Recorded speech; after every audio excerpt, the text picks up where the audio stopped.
Yeah. Bro, Photoshop and Illustrator, I gotta learn how to play with. Hey, that if you know how to do that, you can make a lot of money, boy. Yeah, No, I gotta learn how to play with it.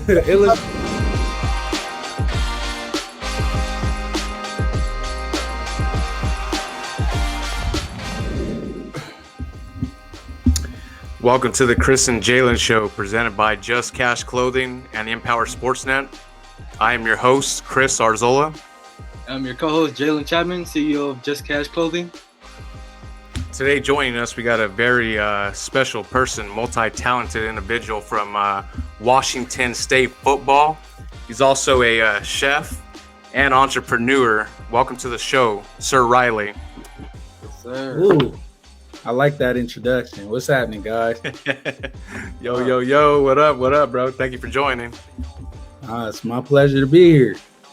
Let's get right into it. So we usually start the show off with an empower moment. The empower moment is basically someone that has either empowered you in your life or either you have empowered someone else in your life. So can you give us a story about that and tell us a little bit more about that?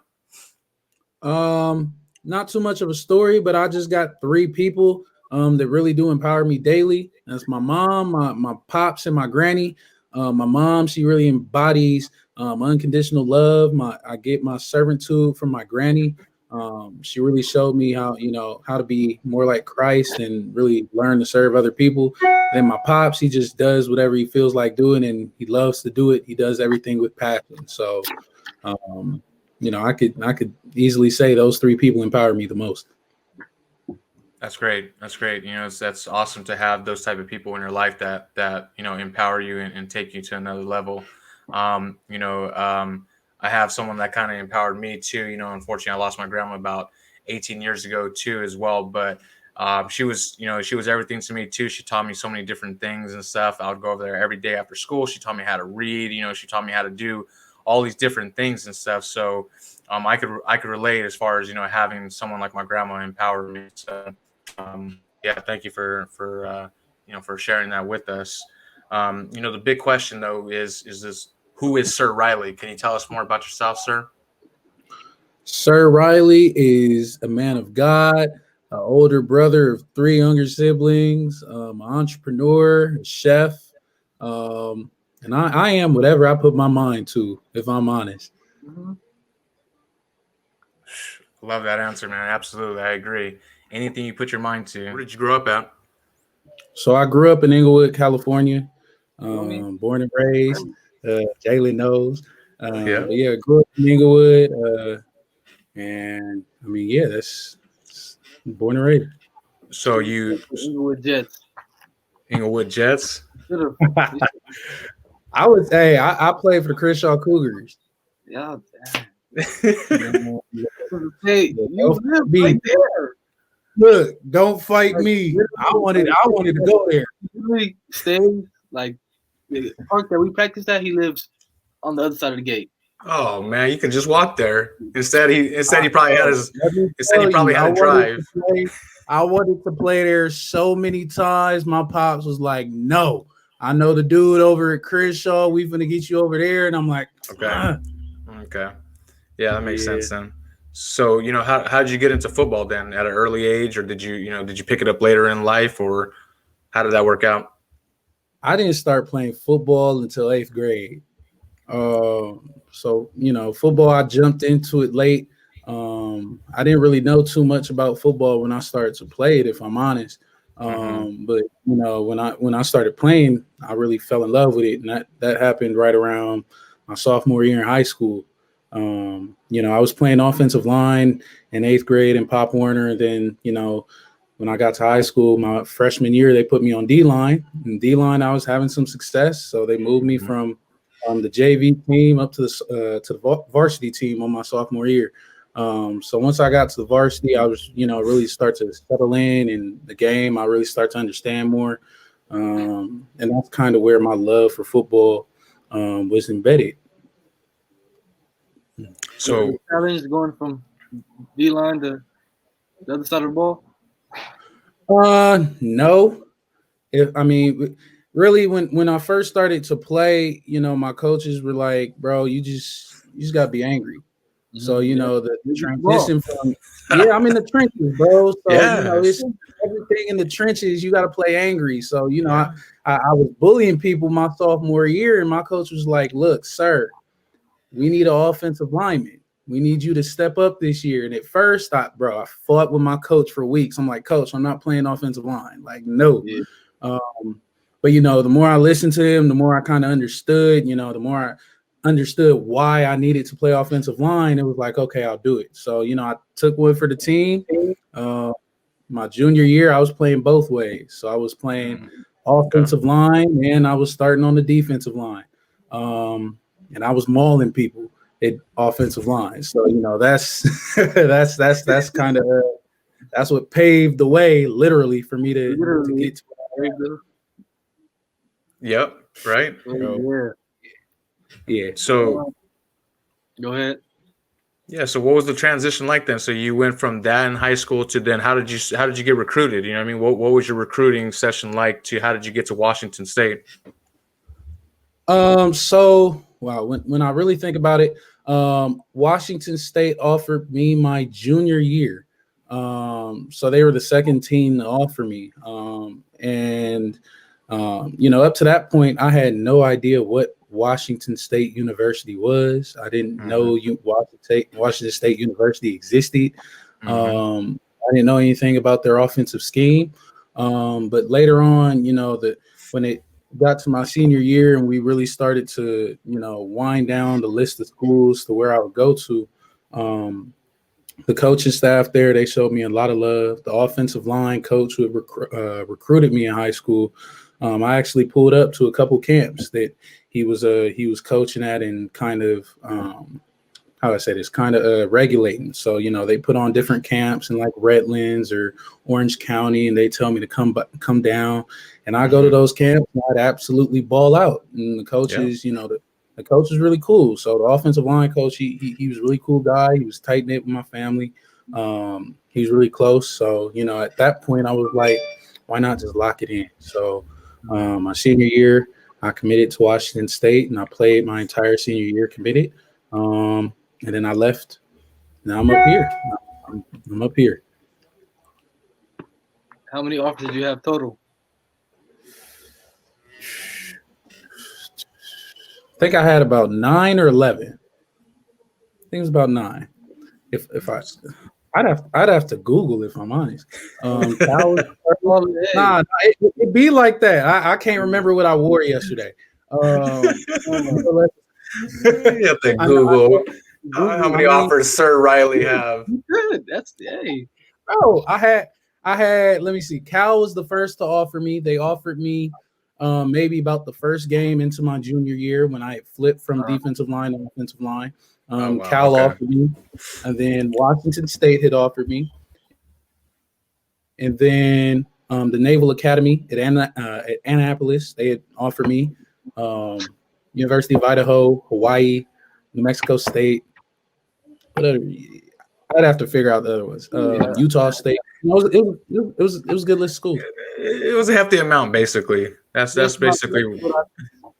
That's good. But back into the entrepreneurial side, how did you get into the passion for cooking? So my passion for cooking was always there. My passion for cooking is kind of intertwined with my love for being an entrepreneur. And as far as I can think, you know, me really cooking and selling, that started when I was young. So, you know, when I was young, my granny would take care of us. You know, my mom be at work, my dad be at work, I'd stay with my granny. And my granny would take care of me and my siblings. And every time I could, you know, from every time I can remember, we'd wake up and there'd be food in our face. You know, you go to grandma's house, food is overflowing. Always. So, you know, always. Bro. Always. It never ends. You hungry? Grandma's the first place I think about. I feel you. So, you know, I spent a lot of time watching her cook and bake, and I guess that kind of just picked up on me. But it was more, you know, to double back to what I said about her servitude. You know, I grew up in the church, so my family, as far back as I can go, we go to church every Sunday. We never miss a Sunday. We don't care if your left arm is falling off. You going to church. And every third Sunday, I go with my grandma to church. And every third Sunday, my grandma would feed the entire congregation after service. So she'd have some Stater Bro chicken or some spaghetti she made. She always serve other people. And so I kind of picked that up. But I didn't really start cooking and selling until I got to about middle school. And when I say my entrepreneurship and my love for being in the kitchen intertwined, it was when we was in middle school. Our school would go on a lot of field trips. And on the field trips, they wouldn't allow the kids to bring food. So we'd be gone for the entire day, and they complained, "Hey, I'm hungry." So I was like, "Look, I'm gonna start baking some cookies, and I'm gonna start selling them." Yeah. So I started baking some chocolate chip cookies, some oatmeal raisin cookies, and some snickerdoodle sugar cookies. Right? Package those cookies up, and I sell them for $2 a pop. And before I knew it, I was selling to teachers, I was selling to the administrators, I was selling to everybody. That's how it starts. I'm young, higher up on your side, and you all good. Yeah. So that's kind of where my love for entrepreneurship and baking kind of started. So it's like, okay, I get to, there's a demand. Like, hey, we hungry. We out of the, we not eating all day. Hey, we hungry. All right. Bam. I felt that demand, and on top of it, I get paid a little bit of money for it. And then that kind of transformed into me selling brookies in high school. So I'd sell brookies with a cake batter cookie and a brownie on top. I created that, and I sold those in high school for $3 a pop. And back again, I was selling to students, teachers, security guards, principals, the administration, and CEO. I was selling to everybody. But I really like making connections with other people, so it was really cool.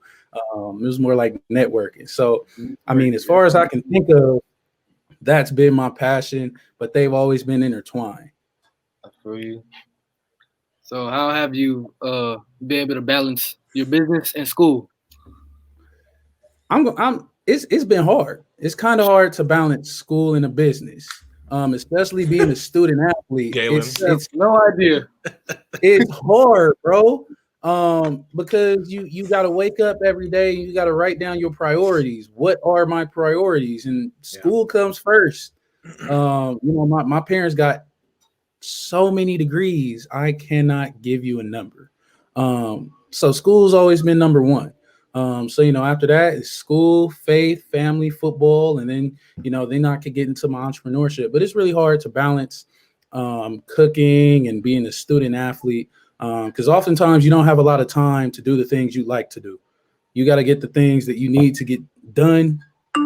So 9 times out of 10, that'd be school, that'd be homework, and sometimes the entrepreneurship, me baking and cooking, will kind of butt heads with what I got going on. But I found I found myself I had to be more organized if I was going to do it.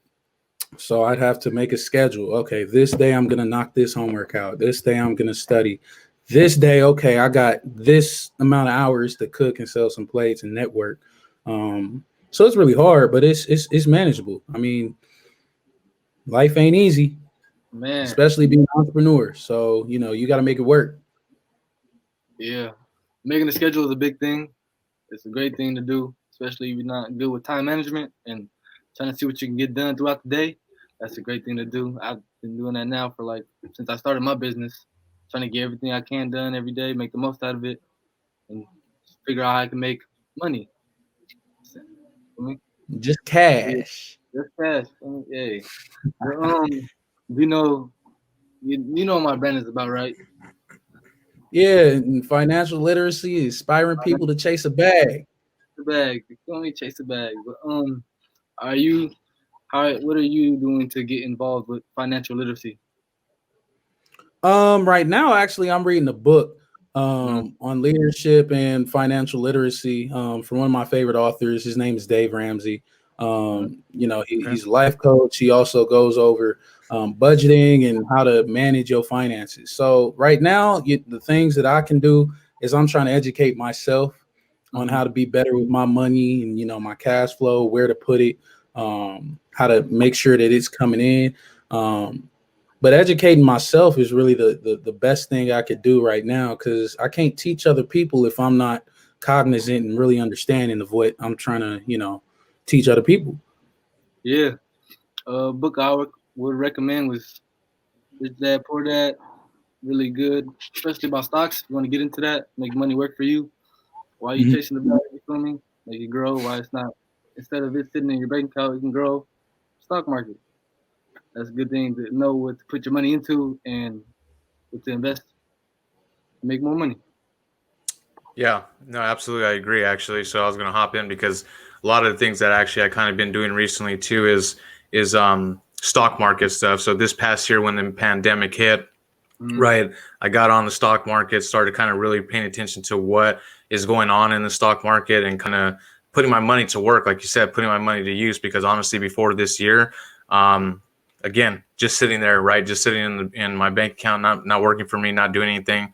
So, I got into stocks, started reading a lot more on what to expect, what to kind of look for, different things that I use, you know what I mean? And so one of the things that I paid attention to was like Bill Gates. What he does is like they consider him like an amazing stock buyer, right? Because he pays attention to the stocks that basically everybody just kicks over to the side and they don't want nothing to do with them anymore. That's when he buys them up. So I started paying attention to that and started, buying these stocks and stuff like that I just were like, even if they're penny stocks or like low stocks, I was buying them, and I'll be honest with you, this year alone, I've done really well in the stock market. I've made a lot of stuff grow. I went from to nothing to, I made a pretty decent amount this year and stuff. So I definitely recommend, like you said, educating yourself. I think that's where it starts before you're able to really kind of start educating other people and stuff, like kind of what you said, sir, because, I'm that type of person, like what you're saying too, real, leader. I love helping other people out and stuff like that, but I also know at a certain time when I'm not ready to help other people out, you know what I mean? Because I don't want to give that advice to someone that could possibly come back to me and be like, yo, you gave me this advice and that didn't work for me, or you know what I mean, or like, and so I'd be cautious to what I do and to advice I give with people, because like you said, I want to make sure that I'm up on my knowledge before I'm giving other people knowledge, so but no, I really admire that. I really admire both you guys, being entrepreneurs, young athletes, and doing the things that you need to do to inspire others, but not only that, but elevate your guys' self at the same time. You know what I mean? So a lot of people, they want these things, but they don't elevate themselves to get to those things. You know what I mean? Like it ain't going to work. Like you got to put in the work. You know what I mean? It ain't just going to work itself out. Like, I saw that the other day, Jalen, like you said, I saw like your Snapchat, you said, it ain't going to work. You know what I mean? I got to put in the work. You know what I mean? So it's the truth. It is the truth. You got to really go out there and grind it out. You got to put in the work. You got to make yourself better day in and day out. And the people that are doing that, especially during this time, they're definitely going to reap the benefits of once, life gets back to normal. You know what I mean? Like when we're able to do things and do the stuff that we're able to do, those are the people that are going to be reaping the benefit because they put in the work during this time. So, so that's smart, and one of the other things that I've been paying attention to too is cryptocurrency. So another big thing that a lot of people have been kind of, talking about recently and stuff like that. I definitely put some money in the cryptocurrency as well, so doing some more information on that, though, I'll be honest with you, I'm still kind of reluctant on cryptocurrency just because I'm not too positive on it. But, looking further into it and stuff just to see, like you said, make my money grow for me, different stuff like that. So, I didn't want to keep going on a tangent, but I just admire you too by, by, like I said, those things, because it inspires me to be better because I see you guys doing this stuff, and obviously, I do my own thing, but it inspires me to get to a bigger level too, you know what I mean? So I can be in here and help out individuals and stuff like you guys. So. Yes, sir. Yes, sir. Yes, sir. I wanted to transition, sir, to mental health. So one of the other things that this show is about, it's about mental health and kind of understanding how other people think. Not every individual thinks the same. Everybody goes through stuff. In different situations, goes through different things. People handle different situations in a different manner. So I kind of just wanted to ask you a question as far as like mental health and what does mental health mean to you? Mental health is everything. The when you wake up every day, what's on your mind, and that's inevitably what gets you going throughout the day. If you wake up with negative things on your heart and on your mind, your day may not be that great. Everything that you do kind of starts from your brain. Working on your mentality, how you think, reprogramming how you think is ultimately what's going to help you succeed. But mental health is it's something that's not really talked about. A lot of people kind of don't pay attention to it, but I think it's a very important. I think it's very important, especially in today, because without mental health, bro, it's kind of scary. Without checking Yeah, in on yourself, mental health is kind yeah, of like hygiene when you think about it. yeah, yeah. So actually, a question for both of you guys, Jalen and Sir. Both athletes, right? Jalen, you didn't get a chance to play this year. Season was canceled, right? Sir, I don't know if you didn't play this year as well, if I'm correct, right? So Mhm. for your guys' mental health as far as this past year, what has it been mentally for you guys to not be able to get back on the field and do what you guys have done for many years? Obviously, put the entrepreneurship aside, obviously that's probably kind of helped with the mental health a little bit, but as far as putting that in the entrepreneurship to the side, what has this pandemic really did to you guys mental health wise by not being on the field? For me, basically, then right before the pandemic, I was really in like a slump football wise, and then it took a like real big toll on me because I didn't realize again that football is like only gonna be there for that long. Like you only have football's gonna end someday. Yeah. You can't play then doesn't mean it's not gonna stop, but you can still play. But basically, I have to make myself think about like long term and not get so down on myself for not being able to play. And then the business side, that just took my mind off of it a lot, and it made me see the future, like what I want to do in my life after football. Got it. Okay. Um, for me, the pandemic has done one of two things. It's forced me to change, and it's forced me to adapt. Um, going through this season, especially with COVID, I had opted out for this season because I really just want to be closer to my family. Um, COVID took a lot of lives in our church community. So for me, family being one of my core values, I want to go home and be with my family through this time. But it really forced me to understand what change is. If you wanna get better at something, you got to change your habits. You got to change the way you think. You got to change the way you do things.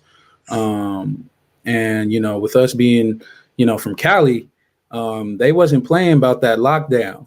We had No. curfews. We had you had to double up on masks. They weren't letting more than 4 or 5 people into a store at a time. Yep. And so going through that, you're either getting better or you're not if we're talking about football. So I really had to hunker down and really figure out what my goals were. I rewrote some goals down and started to get to work on them. Because what's done in the dark always comes to light. The people that slacking during this quarantine are not really seeing the quarantine for the blessing that it is. It's giving you time to focus and work on yourself. When we come out of quarantine, it's going to hit them.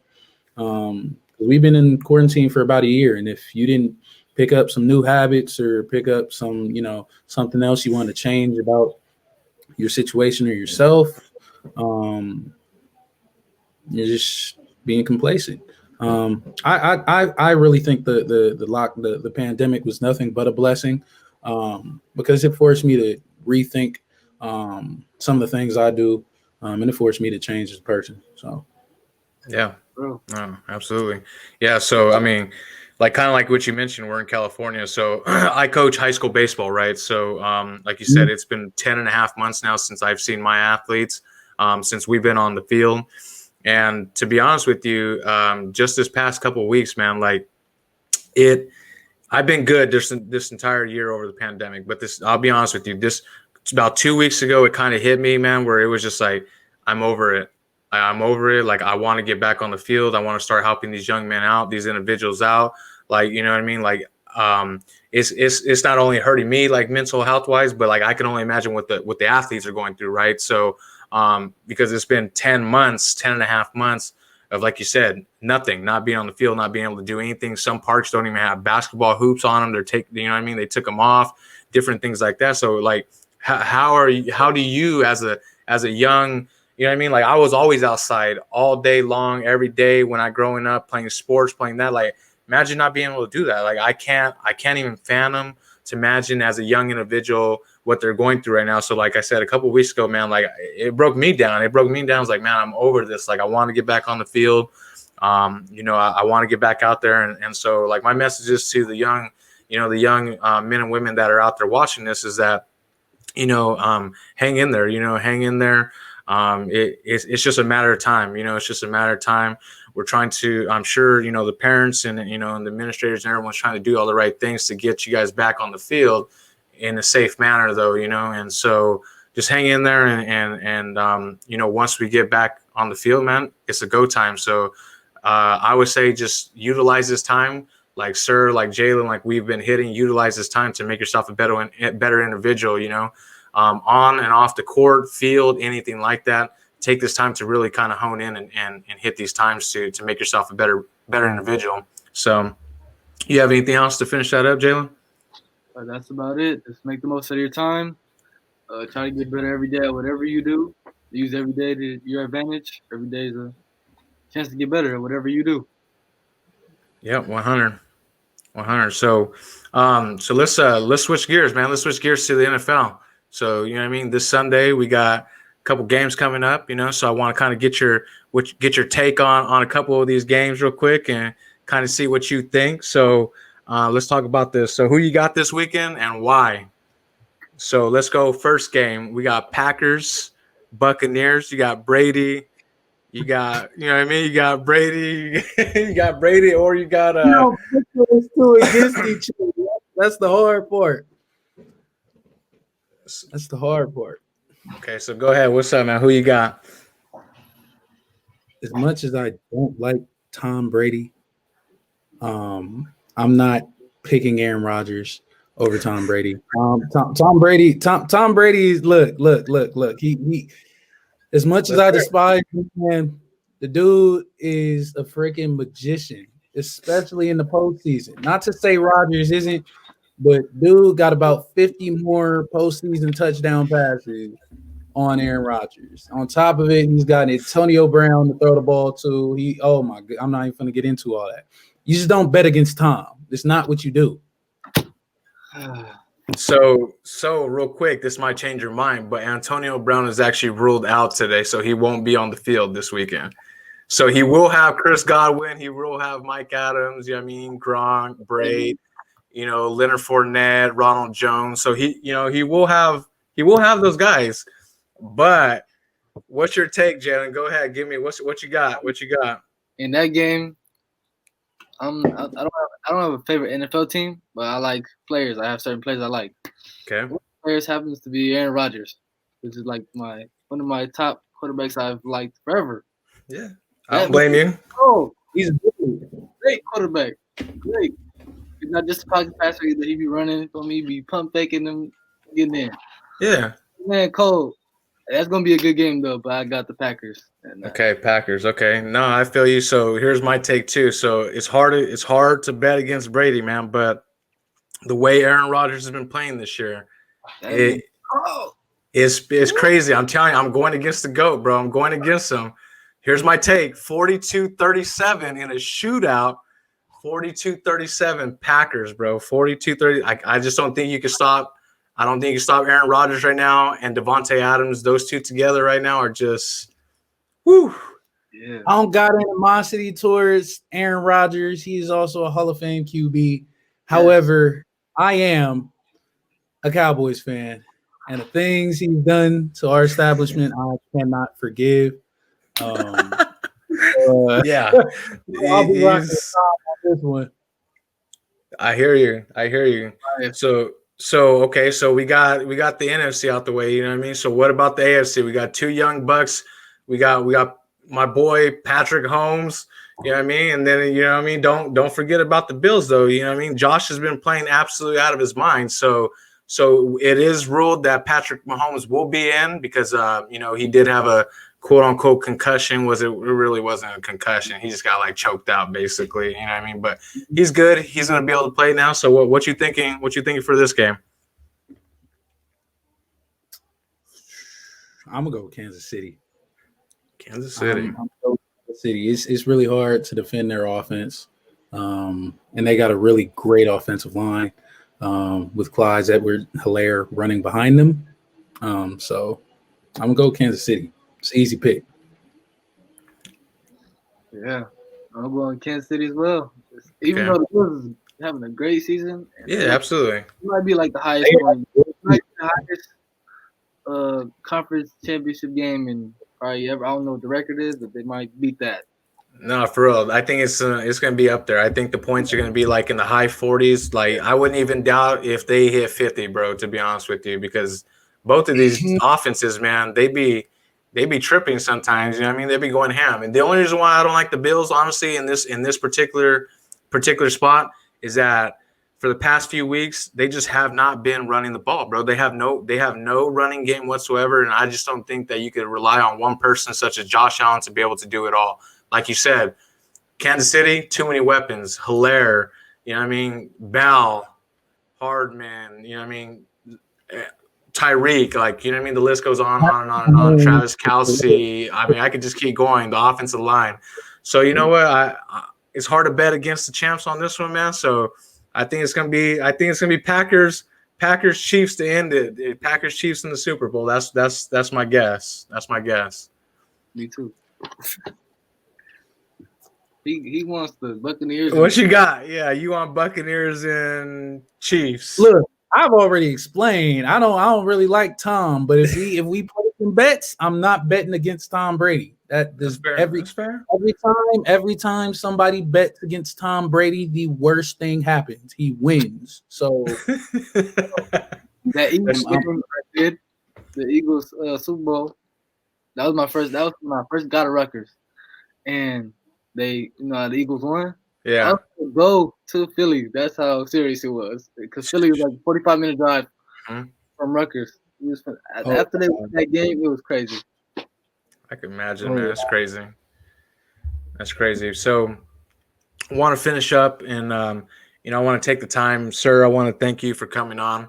We're going to end it right there and stuff. It was great to talk with you, to learn more about you and stuff. Before we take off, please let everybody know where they can find you on your social media accounts and stuff. So, go ahead and shout that out if you don't mind.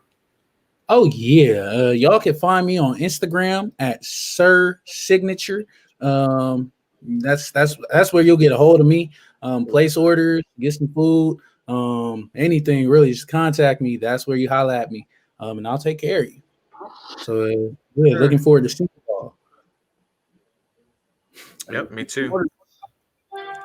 Jalen, you got anything else, Jalen? I need all y'all to follow Just Cash Clothing on Instagram. You feel me? Come cop some merch. Feel me? It'll be sent out very soon.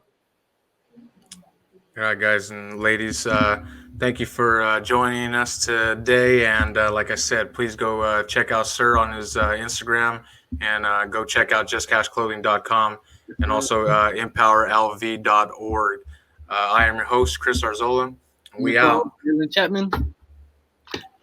Sir Riley, deuces.